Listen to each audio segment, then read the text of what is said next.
Karena ini panggilan iman, maka orang yang terburu-buru ingin Ramadan cepat selesai, sebenarnya niku sakdurunge Ramadan datang niku biasa koncoan kali setan. Ngapunten lho. Orang yang pingin Ramadan niki ndang mari, berarti saat sebelum Ramadan orang itu terbiasa koncoan kali setan. Lah kok bisa seperti itu? Ini sebelum Ramadan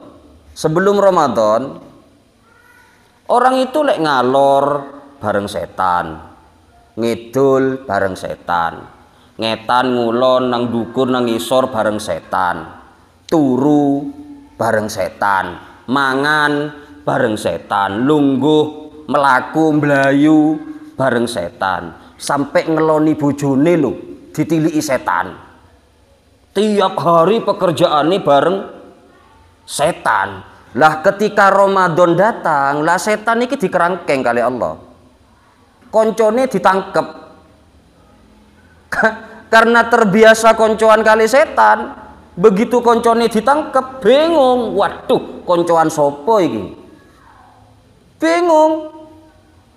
Akhirnya ora kerasan lek ono Ramadan, darusan puyeng, tarawih malah nyumet mercon, bendino sahur ora sahur sekarepmu, begitu sing digugatangi sing gugah turu, ora poso, bingung. Karena konco sing biasa dikancani ditangkep. Akhirnya sing dipikir kapan Ramadan ndang mari ya ngoten. Napa kok pingin ndang mari? Koncone cek bebas. Lah kok ana koncone maneng ngoten. Mosok orang yang biasa koncoan setan terus Ramadan berubah koncoan takmir masjid, kan gak nyambung. Ndak sefrekuensi maksudnya. Dia terbiasa atine koncoan dengan setan. Begitu Ramadan datang koncone ditangkep, arep-arep Ramadan ndang mari. Cek kancane ndang bebas, ndang ketemu malih. Begitu ketemu malih, enak maneh uripe. Punya teman akrab lagi. Sebenarnya seperti itu, maka Ramadan ini dibilang panggilan iman. Ya ayyuhalladzina amanu, hei orang-orang yang beriman. Allahumma sholli ala Muhammad.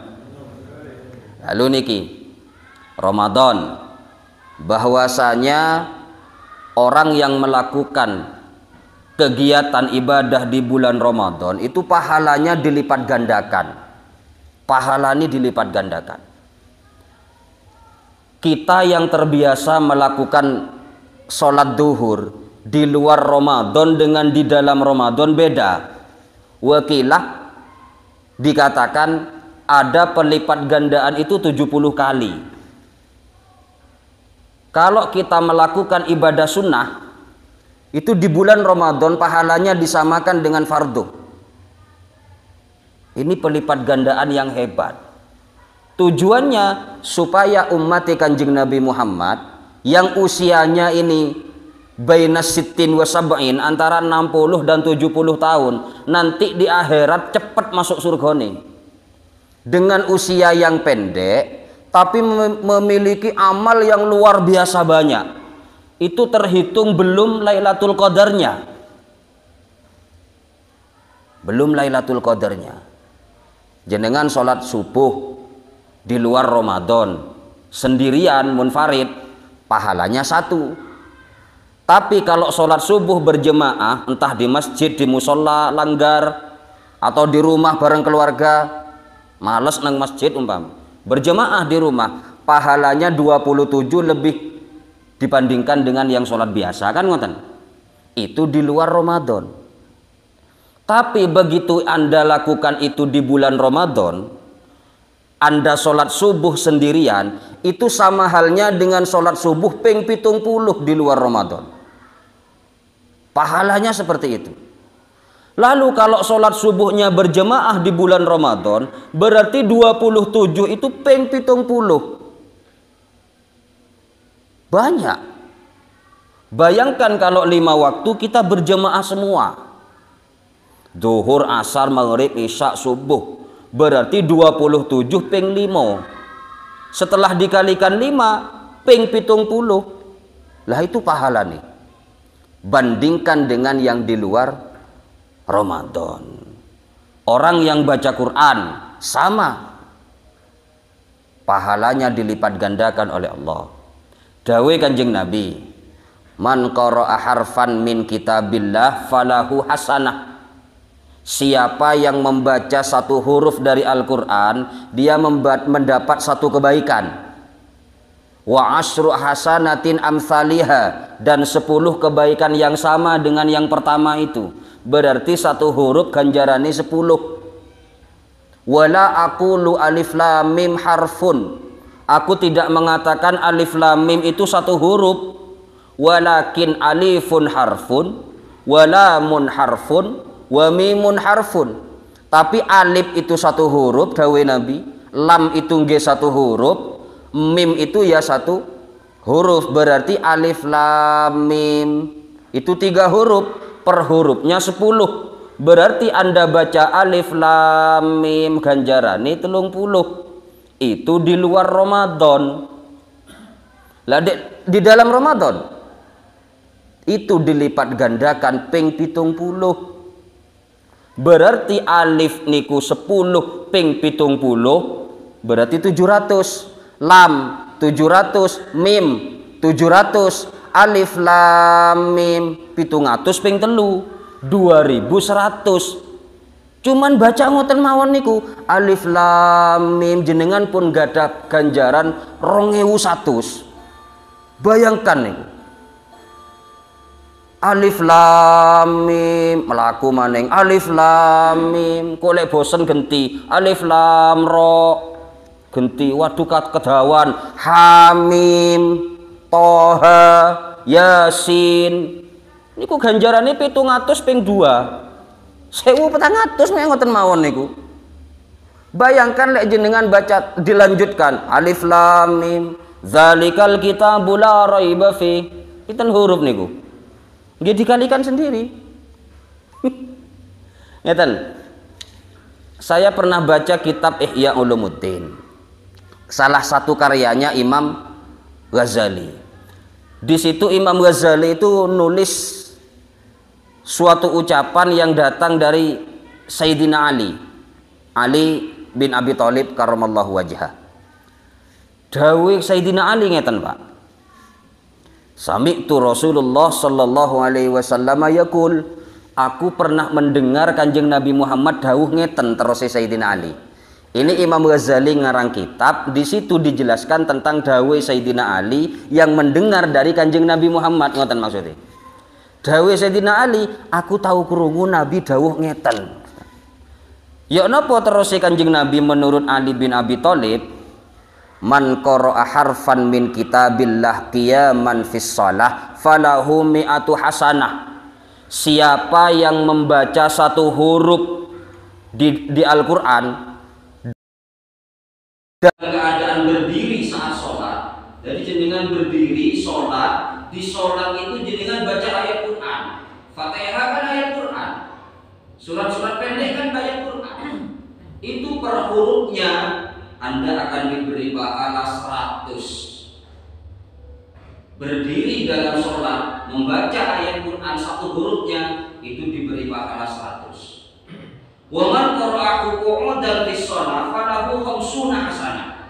Orang yang melakukan itu dalam keadaan sholat, dia membaca ayat Quran tapi sholatnya duduk, mungkin sholat sunnah atau mungkin sholatnya dia sedang sakit sehingga duduk, sholatnya duduk. Orang yang sedang sholat tapi dia sholatnya duduk, falahu 50 hasanah, per hurufnya ada 50 kebaikan per huruf.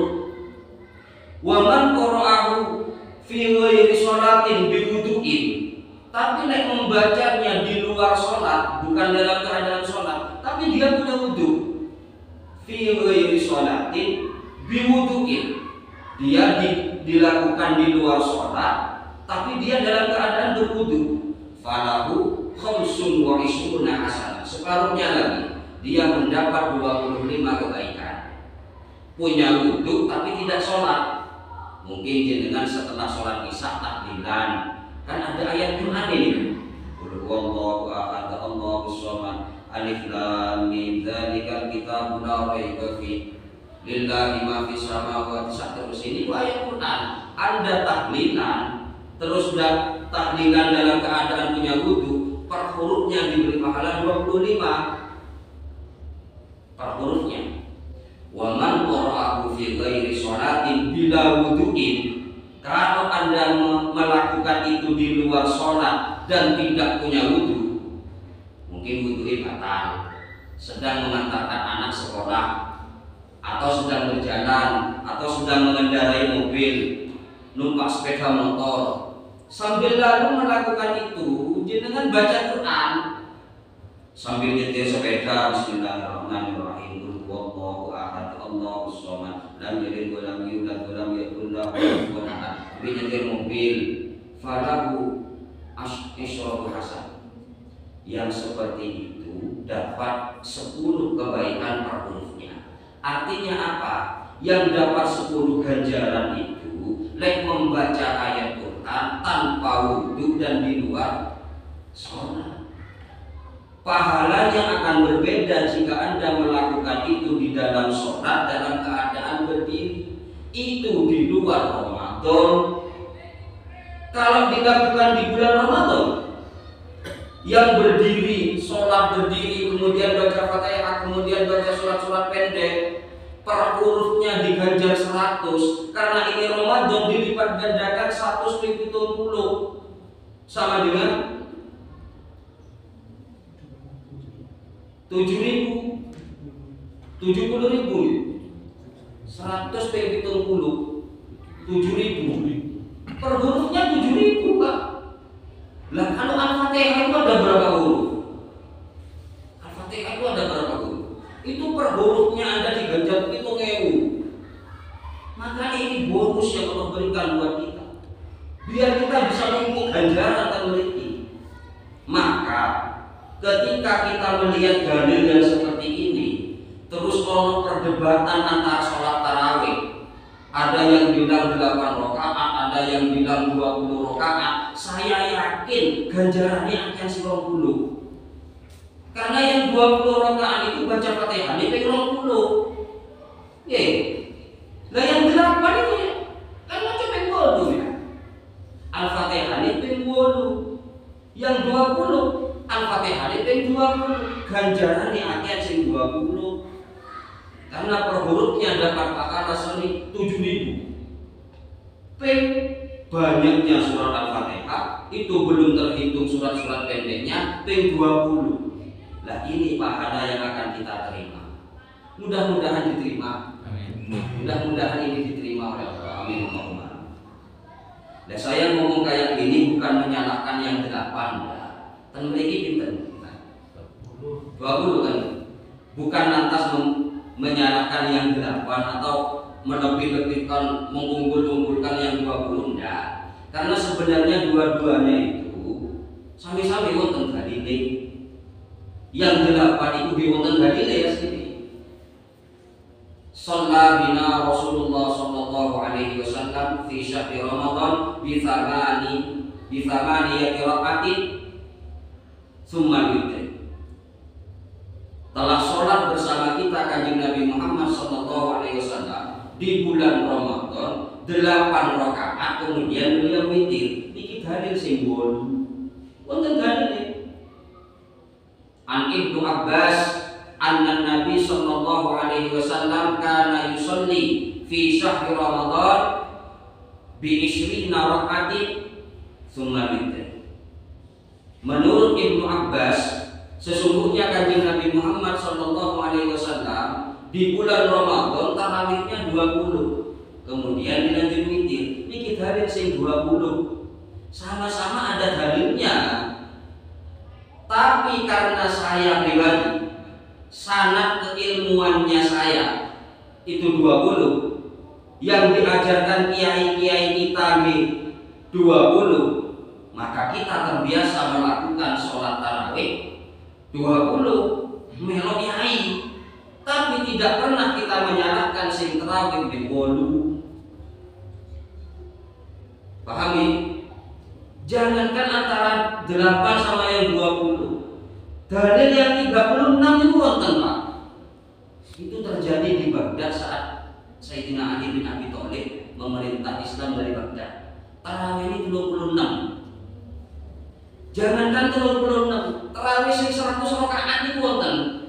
Sampai saat niki tentara Hadromaut niku ten Yaman, ini ku tarawih ini 100 rakaat. Malah kemarin 100 rakaat. Lek niku diterapkan di Wonokoyo. Buya gimana nih? 100 rakaat. 100 rakaat.